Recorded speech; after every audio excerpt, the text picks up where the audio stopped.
Buenos días, hermanos. Sí, es un gusto estar aquí con ustedes, un privilegio. Gracias por hacerme sentir como en casa, porque de veras sí, así lo siento. Así le decía a Howard, ¿no? Que así me siento como en casa. Tenía bastante tiempo de no ver a algunos de ustedes, pero digo gracias a Dios que los puedo ver, ¿verdad? Que nos podemos reencontrar acá. Y bueno, Howard me encargó que el mensaje fuera breve, porque él sabe que cuando predico y todo, pues tiendo a extenderme 1 o 2 horas y puede pasar la de Pablo, ¿verdad? Y aquel joven se cayó. Entonces sí, preparamos un mini mensaje. Jesús de Nazaret fue un maestro excepcional, y algunas de sus enseñanzas más conocidas fueron dichas por medio de historias cortas llamadas parábolas. Sí, como que el reino de los cielos es semejante a un mercader que está buscando perlas. Y cuando encuentra la mejor de las perlas, lo vende todo para poder comprarla. Debió ser una perla increíble. O que el reino de Dios es como una pequeña semilla de mostaza que un agricultor plantó en un jardín, que creció y se convirtió en un árbol gigante y aves vinieron a posarse en sus ramas. ¡Qué hermosa imagen! Pero, ¿qué significa? Exacto, las parábolas de Jesús no dejan todo claro. Más bien, él quería estimular la imaginación e invitar a la gente a ver desde una perspectiva diferente lo que Dios estaba haciendo en el mundo. Entonces, hablemos de las parábolas de Jesús. A lo largo de la historia, muchos maestros han usado historias para enseñar a los estudiantes sobre moralidad, religión, filosofía. Pero Jesús no usó sus parábolas para enseñar conceptos religiosos abstractos o ideas morales. Él dijo que sus parábolas trataban acerca de sí mismo y de su misión. Su misión, que consistía en anunciar que el reino de Dios estaba llegando a la tierra tal como existe en el cielo. Exacto. Así que en los días de Jesús, los israelitas estaban bajo el dominio del Imperio Romano. Pero sus escrituras prometían que un día Dios vendría como rey a gobernar a su pueblo. Por eso muchos israelitas querían rebelarse en contra de Roma y luchar por su libertad. Y para muchos, esto era el reino de Dios. Exacto, pero Jesús era un profeta errante y pobre que anduvo sanando a los enfermos e invitando a la gente a seguirle. Y él dijo que esta era la llegada del reino de Dios. Y eso no satisfizo la expectativa de la gente. Exacto. Así que Jesús usó algunas parábolas para ayudar a la gente a imaginarse cómo este pequeño movimiento significaba la llegada del reino de Dios. Oh, sí, como la parábola de que el reino de Dios es como levadura escondida en una masa de harina y que no puedes ver su influencia, pero lo cambia todo. Jesús también contó parábolas acerca de cómo los valores del reino de Dios eran totalmente diferentes, sobre cómo las personas menos importantes para el mundo son en realidad las más importantes para Dios, en especial aquellos que son pobres y de baja condición. Sí, como la parábola del hacendado que contrató jornaleros durante todo el día. En la mañana, más tarde en el día y aún hasta el final del día, y cuando fue el momento de pagarles a todos, les pagó la misma cantidad. Cierto, Jesús les estaba mostrando cómo el dinero y el nivel social son irrelevantes para Dios, quien ofrece su generosa misericordia a todo el mundo. Ahora, no todas las parábolas tienen finales felices, algunas son muy intensas. Sí, Jesús continuó la tradición de los profetas de Israel, quienes también contaron parábolas que criticaron a los líderes de Israel porque ellos confundieron el reino de Dios con los suyos. Jesús advirtió a los líderes de su tiempo que si no aceptaban esta oferta del reino de Dios, destrucción es lo que les esperaba. Sí, como la parábola del hacendado que levantó este hermoso viñedo a la espera de que dé fruto. Sí, Jesús sacó esta parábola del profeta Isaías, pero le hizo sus adaptaciones. Exacto. Así que el hacendado designa labradores que se encarguen de su viñedo y a la hora de la cosecha envía a sus siervos a buscar el fruto. Pero esos labradores matan a los siervos.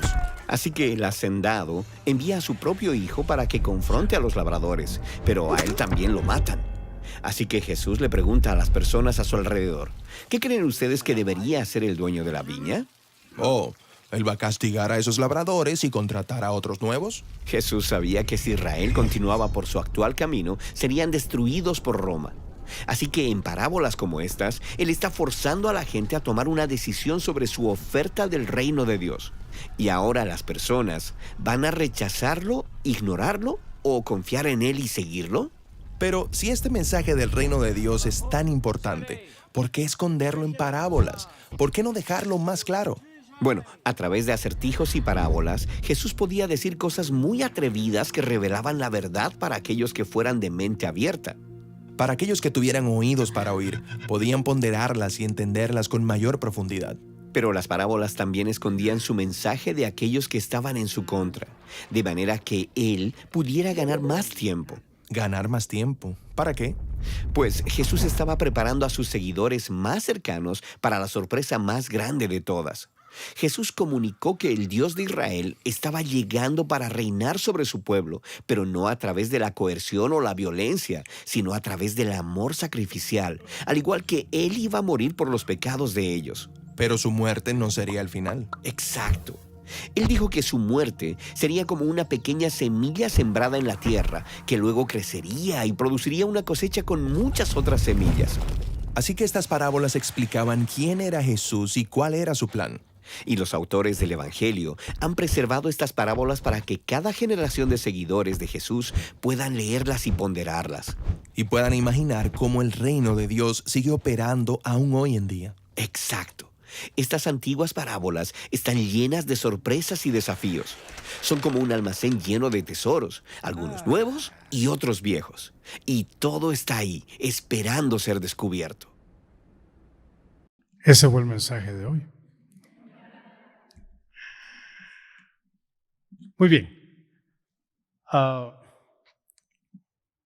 Esa foto ilustra una de las parábolas quizás más conocidas, ¿verdad? En la Biblia. ¿Cuál piensan ustedes que puede ser?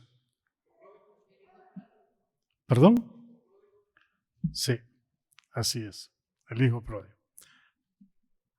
Las parábolas de Jesús, hermanos, se dice que aproximadamente las parábolas comprenden el 40% de las enseñanzas de Jesús.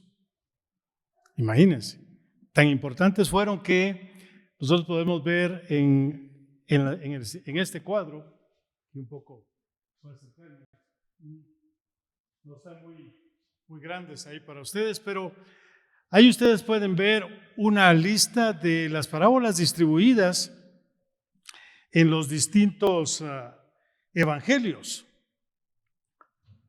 Lucas es el que tiene más parábolas, interesantemente. Pero yo quiero que leamos brevemente en Mateo 13, la parábola famosa, la parábola del sembrador. Dice Mateo 13, versículos 13 al 9. Y les habló muchas cosas en parábolas, diciendo: He aquí el sembrador salió a sembrar. Y al sembrar, parte de la semilla cayó junto al camino, y vinieron las aves y se la comieron. Otra parte cayó en pedregales, donde no tenía mucha tierra, y enseguida brotó porque no tenía profundidad de tierra. Pero cuando salió el sol se quemó, porque no tenía raíz, se secó. Y porque no tenía raíz, se secó. Otra parte cayó entre espinos, y los espinos crecieron y la ahogaron. Y otra parte cayó en tierra buena y dio fruto, algunas semillas a 100 por uno, otras a 60 y otras a 30. El que tiene oídos, que oiga. Esta parábola en la estructura del Evangelio de Mateo, hermanos, es como un parteaguas. Es como un parteaguas.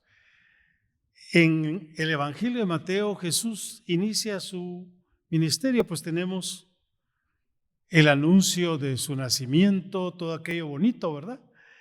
En Navidad, que recién acabamos de estar celebrando. Pero conforme avanza el Evangelio, pues Él crece, lo vemos después ya crecido, bautizado y empieza a predicar. Los evangelios no nos dan todos los detalles, pero cuando en el Evangelio de Mateo nosotros llegamos a la parábola esta de Mateo 13, hay un giro. Por eso es que termina ahí, ¿verdad? El que tiene oído, que oiga. Y los discípulos se quedan, no entendemos.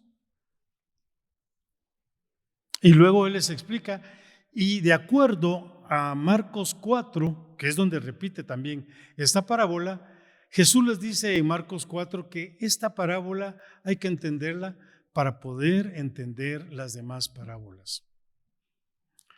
Porque las parábolas tienen mensajes que pueden ser ocultos para algunos y claros para otros. Jesús, como vimos en el video, era un gran maestro. Y Jesús quiere revelarse, y Jesús quiere enseñar, y Jesús quiere que todos sepamos la voluntad del Padre. Pero también aquellos que se resisten, no los va a insistir. Por eso el que tiene oídos, que oiga. Y entonces, hablando de las parábolas, nosotros encontramos ahí, ¿verdad?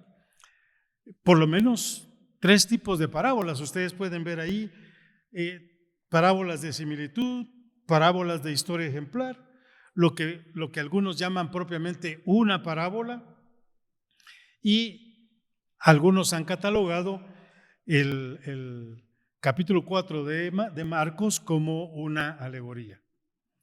Los estudiosos han tratado de interpretar, de estructurar, de reconocer las parábolas, porque como hemos dicho, 40% incluye las parábolas en el mensaje de Jesús.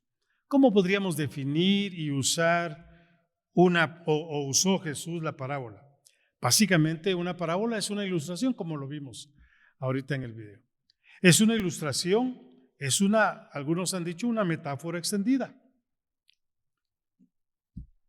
En los evangelios sinópticos aparecen 17 parábolas en Mateo, 13 en Marcos y 18 en Lucas, como habíamos dicho. Juan no tiene, interesantemente, el evangelio de Juan no tiene parábolas. Como hemos dicho, Jesús usó las parábolas para ilustrar. ¿Qué quería él decir? Iba a estar claro para quienes desearan oír. Y para aquellos que se resistían, para aquellos que no querían creer en Jesús, para aquellos que insistieron en no creer al punto de matarlo, jamás iban a comprender las parábolas. ¿Qué pudo haber querido decir Jesús con las parábolas? Esa era la tarea para los discípulos. Esa era la tarea para aquellos que querían conocer la voluntad de Dios. Y sigue siendo la tarea para nosotros, hermanos. Sigue siendo la tarea para nosotros. Él les explicó la parábola del sembrador y algunas otras parábolas también, pero hubo otras que no. Y es tarea de nosotros seguir escarbando en las Escrituras, hermanos, para conocer la voluntad de Dios. Como vamos a ver, tenían varios propósitos. Algunos entonces iban a rechazar la palabra, otros la iban a aceptar. Si las parábolas de Jesús van a revelar, también van a ocultar, porque ellas van a crear una respuesta polarizada.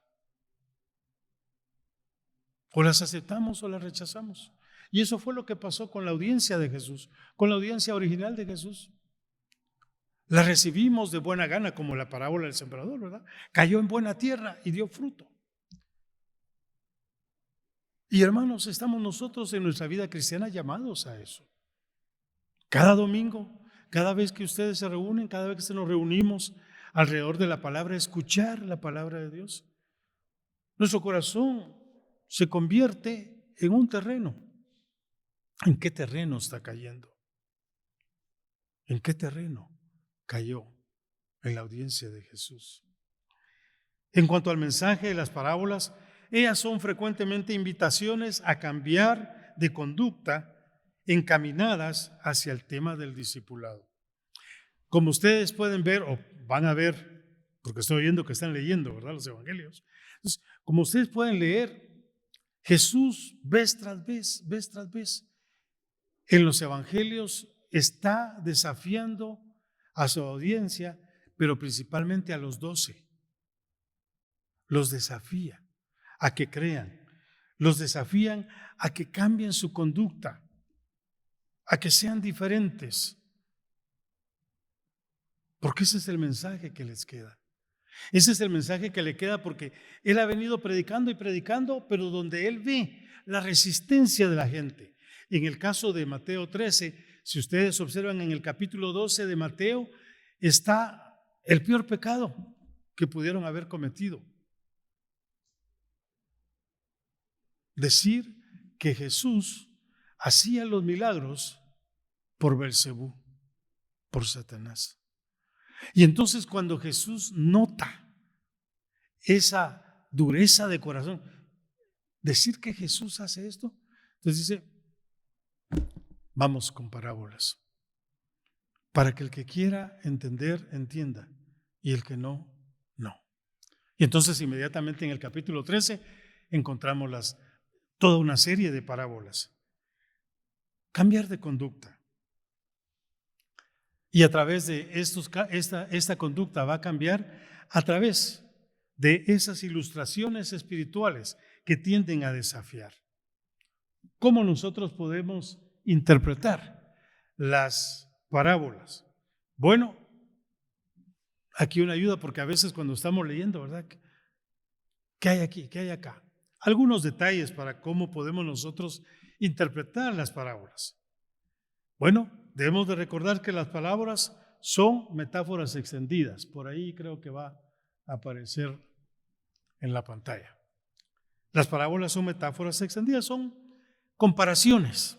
Jesús está siempre comparando algo con algo en una parábola. Luego, hay una gran cantidad de parábolas que tienen o que vamos a encontrar con 3 elementos. Básicamente, hay una ocasión, hay una ilustración y hay una lección. En el caso de Mateo 13, como les he dicho, la ocasión es que aquellos dicen, no, Jesús está haciendo esto por Belcebú, por Satanás. Eso ocasiona la parábola. Luego entonces la parábola, que es la propia ilustración, la propia comparación, el propio mensaje. Y finalmente tenemos nosotros la aplicación, es decir, la enseñanza de la parábola. En el caso de Mateo 13, el versículo 9 sería la aplicación o la enseñanza. El que tiene oídos, que oiga. Una de las maneras principales también de interpretar las parábolas es identificar los personajes o los objetos, por ahí, centrales que se dan. Normalmente van a haber 3 personajes principales. Por ahí vamos avanzando, ¿sí? Gracias, hermano. Normalmente van a haber 3 personajes principales. Uno de ellos, uno de los personajes principales va a ser Dios. Dios. No Jesús, porque Jesús es el que está narrando, está contando, ¿no? Entonces va a ser el Padre. Va a ser Dios uno de los personajes principales. Otro de los personajes principales, o los otros 2, van a ser personajes subordinados. En el caso de la parábola del sembrador, el personaje principal es el sembrador. Es Dios que viene a través de los profetas, a través de Juan el Bautista, a través de Jesús, a tirar esa semilla, la palabra. Y los personajes subordinados son las tierras, ¿verdad? Las calidades de tierras que se encuentran. También uno puede encontrar 2 o 3 puntos en cada una de las parábolas. 2 o 3 puntos en cada una de las parábolas. Uno de los puntos va a ser una lección que se va a dar. Otros 2 puntos que pueden venir juntos o pueden venir separados van a ser los comportamientos que se esperan del pueblo y los señalamientos de quién es pueblo y quién no es pueblo de Dios. Va a describir o puede describir también el destino. El destino. Como vimos en la parábola del sembrador, poca profundidad, el destino se seca y queda. La semilla que cae en el camino, el destino, pasan los carros la marchitan, se va. El destino. Otro detalle importante para poder ayudarnos a interpretar las parábolas, hermanos, va a ser identificar que todas ellas, como dijimos, son didácticas. Tienen una enseñanza para nosotros. Tienen algo que decirnos a nosotros, hermanos. Como discípulos, ustedes y su servidor, como discípulos de Jesús, nosotros estamos llamados a estar atentos. ¿Qué nos quiere enseñar? ¿Qué nos quiere decir Dios a través de esta parábola?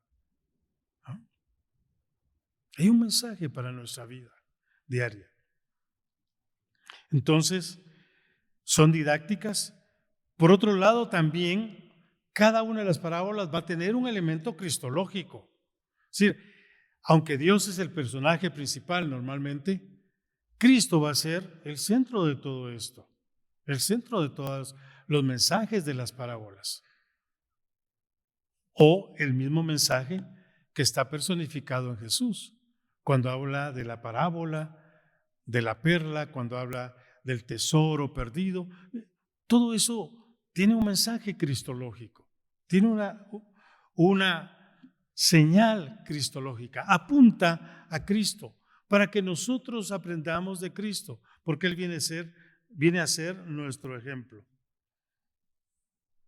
Entonces tenemos que poner atención también a la estructura, personajes, la ocasión, a la ilustración, a la enseñanza, pero también, hermanos, nosotros tenemos que ver la secuencia, la estructura, cómo empieza, cómo sigue. A veces empieza desafiando, a veces empieza mera enigmática una parábola. Y de repente cuando es muy enigmática uno dice, ay no, ¿para qué voy a seguir leyendo esto? Mejor lo leo. Bueno, una recomendación es que si estamos leyendo el Evangelio, digamos, de Marcos o de Mateo, podamos compararlo con Lucas o con Marcos o con Mateo, si estamos leyendo alguno de esos. Hablando de las parábolas, no de Juan, ¿verdad? Porque ya dijimos que Juan no contiene parábolas. Pero esto nos va a ayudar también a nosotros en nuestro aprendizaje. También, y por sobre todo, para interpretar las parábolas, tenemos que poner atención a la conclusión. Ahí está, la conclusión. La conclusión es importante, hermanos, porque es lo que Dios quiere, lo que Jesús quería que nosotros lleváramos, con lo que nos quedáramos. Él ha dado un mensaje para tocar nuestras voluntades, nuestro corazón. Nuestras voluntades para que tomemos decisiones de nuestra vida cristiana. Para que tomemos decisiones sobre prioridades, como vimos en el video, ¿verdad? Al revés. O sobre el mensaje, si está hablando del reino de los cielos o del reino de Dios, porque los términos son intercambiables en las parábolas. ¿Qué es el reino? Vamos a hablar un momentito de eso. Vamos a hablar ahora de eso. Porque muchas de las parábolas hablan, el reino de los cielos es semejante. El reino, y cuando dice es semejante, empieza a contar la parábola. Entonces, entender el concepto del reino de Dios o el reino de los cielos es importante para nuestra vida. A veces uno piensa, bueno, el reino de Dios cuando Jesús venga, ¿verdad? Cuando Jesús venga a reinar por 1000 años. O el reino de Dios, sí, cuando en el Antiguo Testamento, pues Él descendió en el tabernáculo y ahí estaba, ¿verdad? O sea, el reino de Dios cuando Dios, Jehová, reinaba a través de un rey en el libro de los Reyes. Y todo eso es correcto. Pero en las parábolas Jesús añade un elemento especial al tema del reino que vamos a ver. Entonces las parábolas nos enseñan, por ahí por favor, por un lado nos enseñan o nos hablan sobre la soberanía de Dios. La soberanía de Dios, hermanos. Dios es soberano.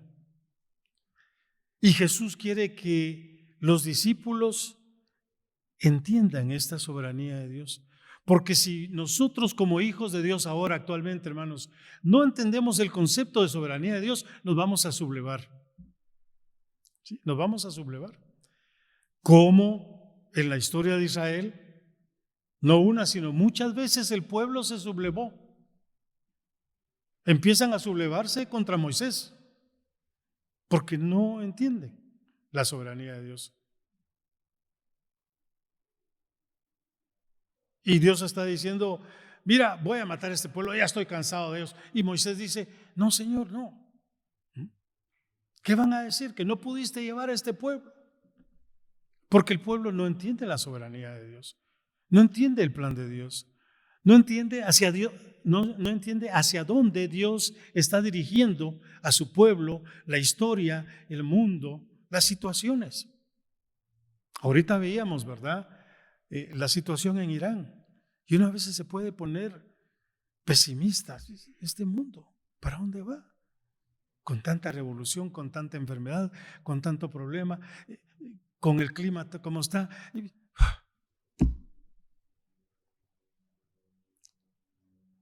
¿De veras que existe Dios? Algunos cuando ven este mundo así tan desordenado, tan caótico, pues, mire, usted me habla de Dios, pero si Dios existiera, es porque se están sublevando. La soberanía de Dios, entonces, hermanos, es importante. La parábola de Mateo 20, versículo 1 en adelante, nos recuerda eso de la soberanía de Dios, cuando habla de los contratistas, cómo Dios recompensa también, cómo Dios recompensa a cada uno. Nosotros esperamos una recompensa, hermanos.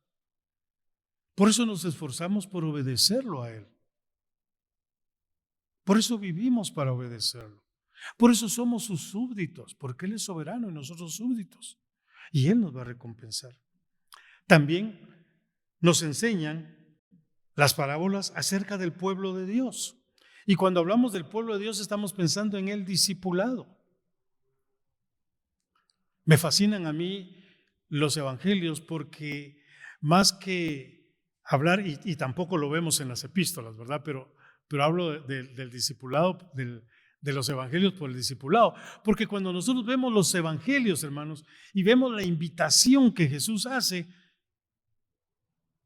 aquel que quiera seguirlo es, tomen su cruz, venga, el discipulado. Jesús no dice, mire, levante su mano, mire, póngase de pie. No. El desafío de Jesús en los evangelios es hablar claro. Tome su cruz, sígame. ¿Cómo puedo yo alcanzar el cielo? Y ahí viene. Le preguntan directamente a Jesús, hermanos. Y ese es un compromiso de vida que encontramos en los evangelios.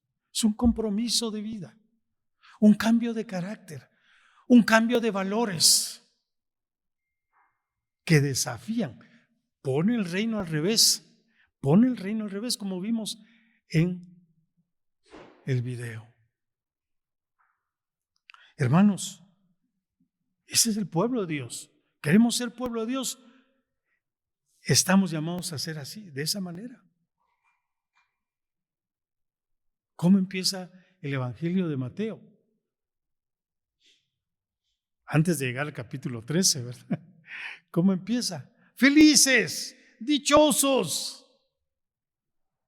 Con alegría. Qué lindo. Pero ¿quiénes son los dichosos? ¿Quiénes son los felices? Los que lloran. Los que tienen hambre y sed de justicia. Eso es. ¿Y por qué lloran? Porque están siendo discriminados, porque están buscando los valores del reino de Dios y el mundo no quiere esos valores. ¿Por qué son perseguidos?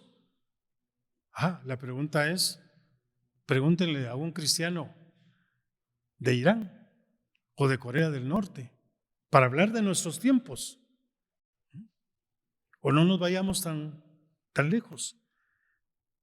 Preguntémosle a un cristiano en Nicaragua, o a un cristiano en Cuba, o a un cristiano en Venezuela, que también son perseguidos, que no los dejan hablar con libertad sobre los valores del reino de Dios. Entonces, hermanos, hablan acerca del pueblo las parábolas, pero hablan acerca del discipulado, de nosotros como discípulos. Nuestra vida devocional no debe ser solamente, pues Señor, necesito pan, ¿verdad? Porque ya lo dijo Jesús, no solo de pan vivirá el hombre. Señor, qué agradecido estoy. Y claro que estamos agradecidos. Y nuestra gratitud brota con mucho amor y con mucha gratitud a Dios por la salud, por las bendiciones, por la familia y todo eso. Pero también el discipulado nos compromete, hermanos, nos compromete a mostrar esos valores. La parábola de los talentos, por ejemplo, en Mateo 25 nos va a desafiar en cuanto a esto del discipulado. Él nos ha entregado talentos, ¿verdad? Y a veces decimos talentos son dones, pero más allá de eso, habilidades, testimonio. Nos ha entregado a todos. Ay, mire hermano pastor, pero mire, yo vine a Cristo yo ya tengo 60 años, 70 años. ¿Y yo qué puedo hacer por Cristo a esta edad? Podemos hacer mucho todavía. Moisés tenía 80 cuando se embarcó, ¿verdad? Se metió al desierto. Podemos hacer mucho. Pastor, yo estoy empezando mis estudios en la universidad, en diversificado. No tengo mucho tiempo. Pregúntale a Dios a ver qué te podría decir Él. Porque conozco jóvenes que dicen, mire, fíjese que hoy no voy a la iglesia, fíjese que es porque tengo tareas. ¿Está bien? ¿Y cuándo vas a terminar eso? En las vacaciones. Bueno, entonces las vacaciones son las que le vas a dedicar a Dios y Dios te va a dedicar a ti, ¿verdad? El resto del tiempo no. Y de ahí a las siguientes vacaciones. Y después de las siguientes vacaciones. Y después cuando te gradúas, no tengo tiempo. Es que fíjese que mi horario de trabajo. Y seguimos. El discipulado nos desafía a esto, hermanos. Jesús se imaginó una comunidad de sus seguidores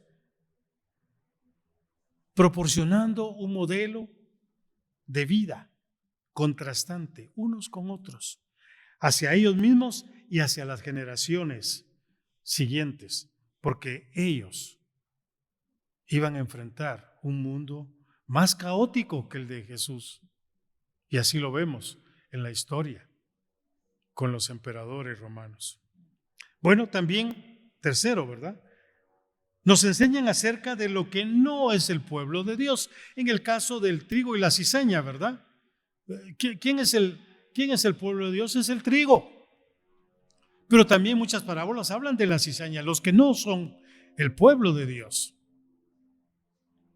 Así que las parábolas también nos alumbran, hermanos, nos ponen con los focos rojos, ¿verdad? Alerta, alerta, cuidado.